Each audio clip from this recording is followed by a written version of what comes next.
Ayan, isang mapagpalang araw sa ating lahat. I just want to share to you my devotion na nagmula po sa Luke chapter 4 verse 18 to 19. Sabi po dito, "Sumasa akin ang Espiritu ng Panginoon sapagkat ako'y pinahiran niya upang ipangaral ang mabubuting balita sa mga dukha.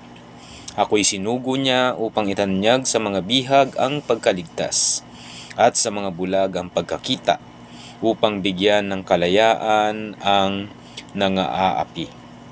19, upang itanyag ang kaaya-ayang taon ng Panginoon." By the way, ang atin pong Panginoong Hesukristo ang nagsasalita sa part na to nung time po nabuksan niya ang nakabalumbon na kasulatan patungkol kay Isaiah.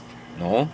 Ito po ay nung siya po ay nasa sinagoga ng Nazareth upang mangaral ng ebanghelyo. So ito po yung sinabi niya na natupad daw yung nasusulat sa Isaiah. Kasi bakit? Siya yung nagsasalita, which is the time. Alam naman natin na walang aksidente sa Panginoon. That was the time na siya ay nangaral sa kanila at nakatingin ng mga tao sa kanya. Kinatisuran po siya kasi kilala siya ng mga tao na anak ni Maria at ni Jose. No? Kaya parang nagkulang yung kanilang mga pananampalataya. Okay, so my rema here is Jesus also come to open the doors of our heart and unlock the gate of our ears. Yan. So, nais ng Panginoon na tayo ay sumampalataya sa Kanya at pakinggan natin kung ano yung sinasabi niya. Okay? So, my reflection here is we all know na naparito ang ating Panginoong Hesus sa sanlibutan, hindi para sa mga matuwid, kundi para sa mga makasalanan, upang magsipagsisi at manumbalik sa Diyos.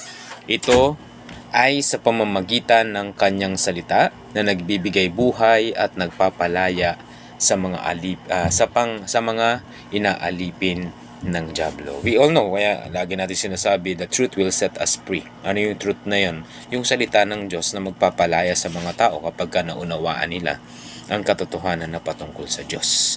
Yan din po yung sinasabi sa Hosea 4:6, "My people are destroyed because of lack of knowledge." Dahil sa kawalan ng kaalaman ng mga tao ng Diyos, sila ay napapahamak. So, the words of God is the weapon, or the words of God is the instrument for us to be open sa mga salita ng Panginoon. Kung ito ay pakikinggan natin, kung bubuksan natin ang ating puso para ito ay unawain.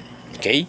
So my motivation here is Jesus set me free through the cross and His words of salvation. Yan, thank you Lord. So my application, susundin ko at gagawin ang halimbawang ginawa at itinuro ng Panginoong Hesus sa lahat ng sa Kanya ay sumampalataya. So yun naman yun, Great Commission, Matthew chapter 28. "Go therefore to all the nations, teaching them to observe all things that Jesus commanded us to do, and baptizing them in the name of the Father, the Son, and the Holy Spirit." Yan. Yan yung purpose bakit tayo nakaunawa, nakakilala sa Panginoon. Tandaan po natin to, na tinawag tayo ng Panginoon, wag natin aalisin na meron tayong gagawin. Okay? So yun lamang po, and God bless us all in Jesus' name.